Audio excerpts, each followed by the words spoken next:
Hello, welcome back to Nations and Nobles. Don't mind the random purple walkway. This will change in the future, though I'm not going to work on it at this moment. But as you can see, I've kind of made a space in here. I kind of had to dig it out because it was a little bit outside where I had originally mined.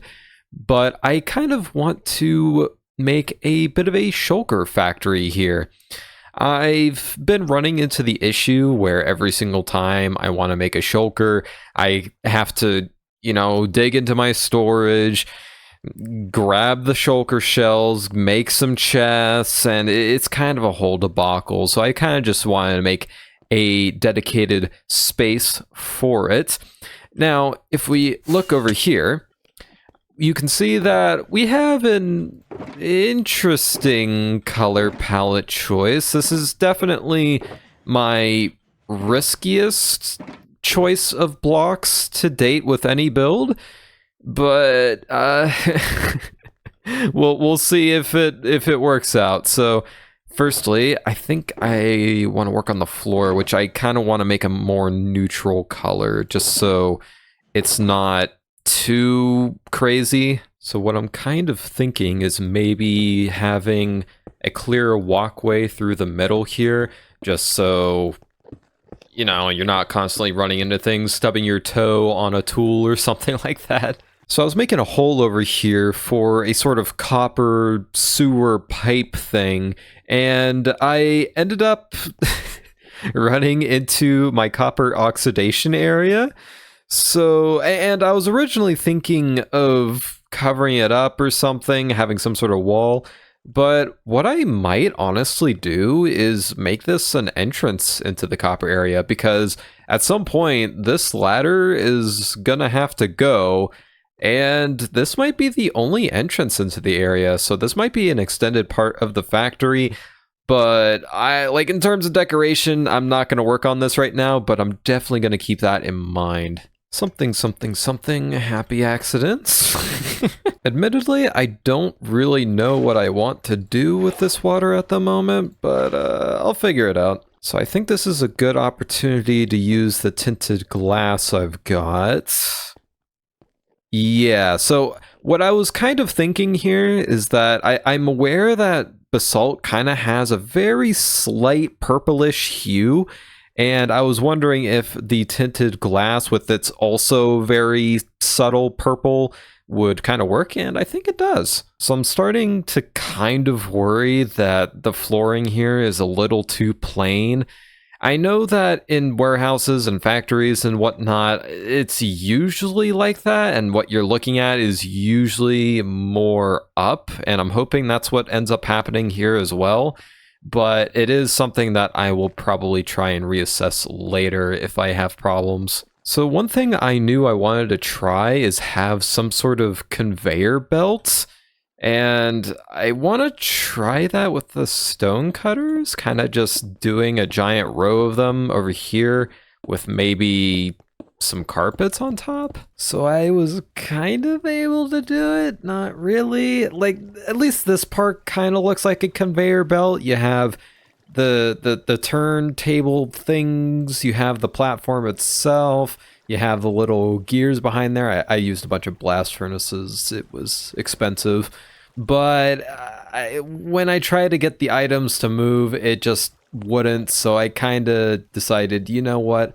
I'm just going to be doing an optical illusion. So that is a conveyor belt in spirit. The items basically just go through a giant water cycle, and it goes through a dropper, which spits them back out again. It's pretty simple. So I continued to make a little workshop over here. I've always sort of imagined shulker shells being a sort of unwieldy material, being way too hard for your average person to really craft with.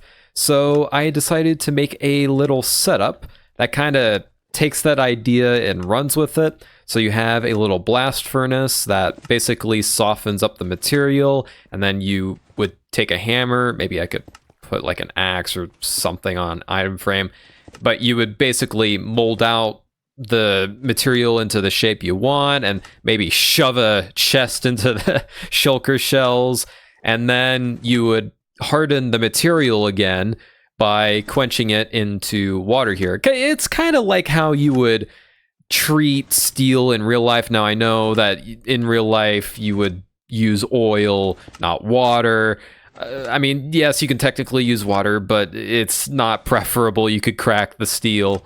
But we also have a little shulker cycler over here, just as a fun little movement thing within the workshop that shows that they're being processed and being sent out.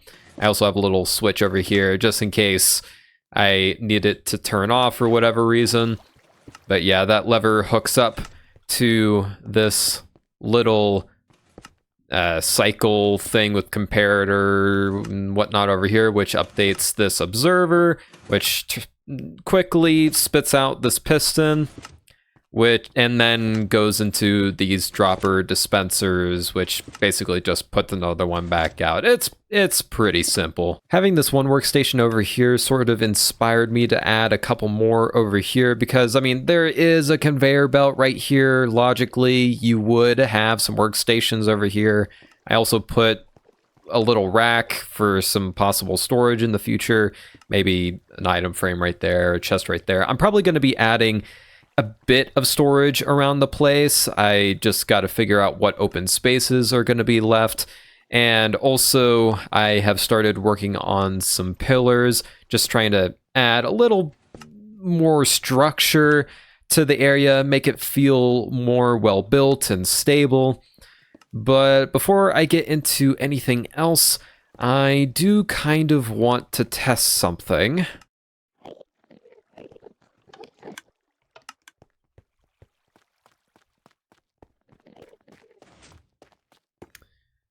All right, time to see what you are. So if you remember from a little bit ago, I made a little contraption that should reveal whatever item is placed within it. Now, this is borrowed technology from somebody I know, so I don't know if this is gonna work. But yeah, here goes nothing.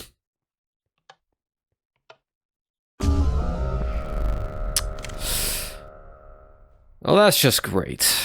Okay, I managed to get the power back on, but I have no idea how to keep that from happening again.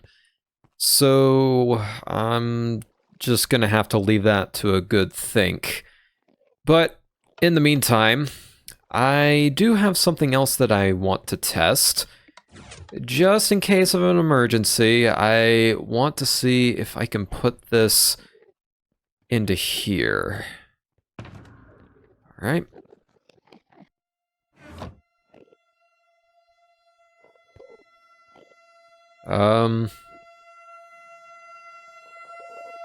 Okay. I don't think that's gonna work. Well, that's a bummer. But okay, I guess I'll just get back to work. And work I did do. As you can see, I have a bit of a bigger pipe now. I just figured this was better for the overall proportion of the room and the space it was occupying. And I had to get a little bit creative to pull off the shape, as you can see. And to be honest, I'm kind of proud of the design. It's simple, but it definitely gets the job done. But also, we have added quite a number of things to the room, including this neon walkway that leads to an overhang over there. I just kind of wanted to drag your eyes up when you first enter the room. Like when you enter the room, like your usual warehouse or workshop, I want your eyes to be brought up a little bit to look where all the items are at, where all the people are working. And yeah, this is basically one tool I'm using to do that, but it also is one of the ways to get up to here, which I think I will put in a little control panel that will function as a switch on whether this is on or not. I have it turned off for now just because I don't want it to accidentally glitch out while I'm working. But right over here, we also have a vehicle. It's just a little construction vehicle thing. There's a bunch of scaffolding around here, so I figured, you know what? Why not? And that actually takes me over to this little pole over here. Although this time it's more about the weight as you enter in rather than the colors. So I originally had a bunch of fences here, but I noticed that whenever I came in, I would shift my body a little bit to the left because that felt more balanced. And I kind of wanted to fix that problem. So what I ended up doing was kind of making this pole quote unquote broken and decided to do like a screen door effect with this pole. Just so it's a bit more transparent. It has less weight and you're a little more comfortable walking down the middle here. I say middle, but actually this walkway is a little bit off to the left. I don't know. I just think that makes it a little more interesting. But that pole ends up going to this bit of scaffolding up here, which, as you can see, has a little bit of a path. I was thinking of having some sort of railway here that maybe an Enderman could be riding on just for something goofy.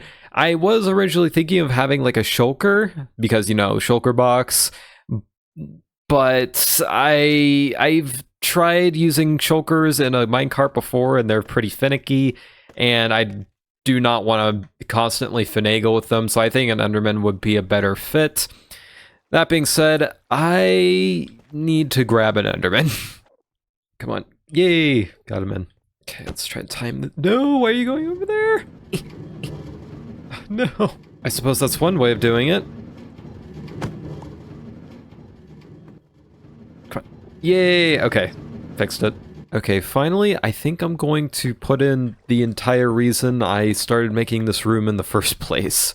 So I'm gonna try and make a relatively compact little shulker maker with using some crafters and observers and what have you. So it's pretty simple. You have one side that supplies shulker shells and one side that supplies chests, and if you manage to keep it full enough, it should keep itself organized. And yeah, you just use this note blocker right here to activate it. And yeah, that's about everything. So I kind of want to implement this into the room a bit more because right now it's kind of just a hole. So I was kind of thinking of using some colors that I used over here to kind of balance the room out a bit. So maybe something like this with some cyan on top. I think that will do it. A cute little station that will be pretty easy to refill. I know that this seems pretty small considering the whole building that has this, but sometimes you build just to build. That being said, it has been a while since I left Puppetual to go get all that netherite, so I'm gonna go by and check his progress. Hopefully he has enough. I have managed to get the stack of diamond blocks that I offered, so I'm hoping. Man, I gotta find an easier way to get over here because every single time it really drains the fireworks. But hey, there he is right there. Hopefully he has what I need. There's these things called fish. Hello. Who are you? The Vandarin, the sloth who wanted to do that trade with you. The monkey? Sure. Well, you got the goods, or you just gonna stare at me Yeah. like a buffoon? I got it right here.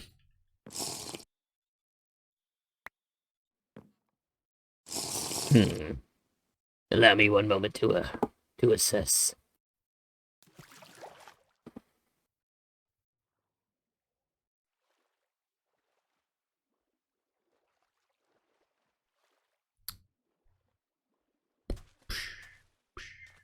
Alright.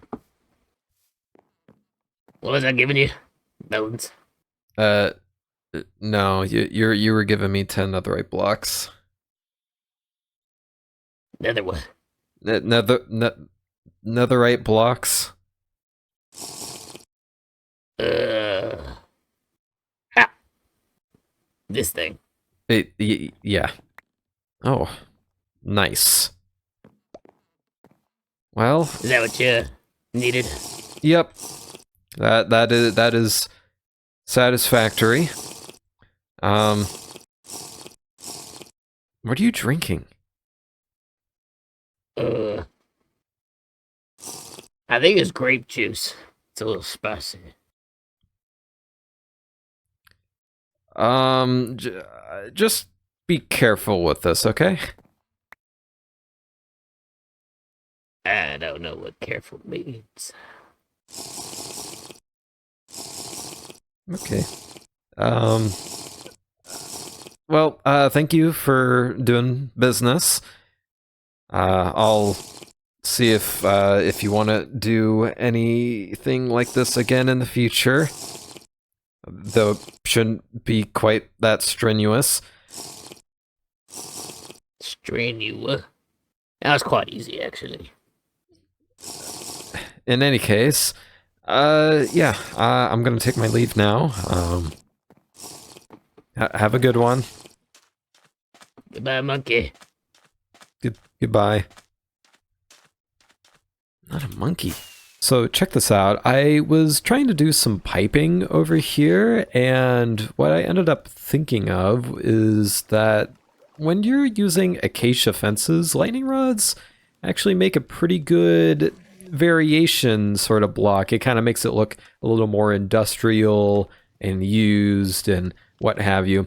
But yeah, I think that about does it for the workshop, I guess. Warehouse, workshop, I don't know. The factory, there we go.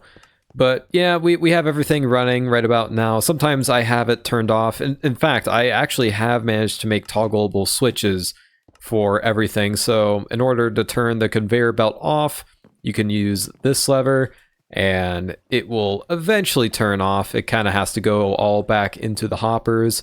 And there you go. It's done. And I'm just gonna turn it back on for effect. I'm actually planning on maybe making the railway that the Enderman goes through toggleable as well, using that button over there. But I'm still kind of debating on that because that could lead to problems. But I suppose trying couldn't hurt.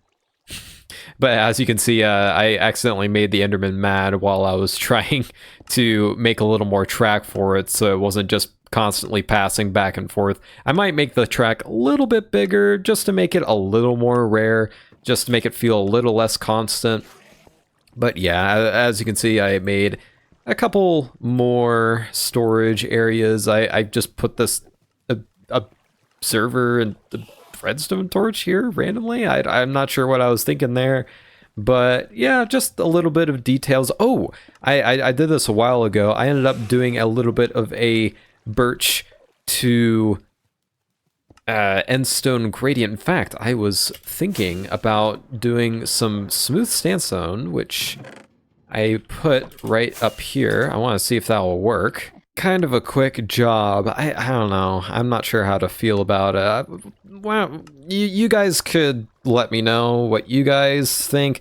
Maybe using normal sandstone would have been a better play because it would have transitioned better into the endstone. In fact, I'll probably try that a little bit later on. But I think that's about everything for now. So yeah, thank you all for watching and have a good one.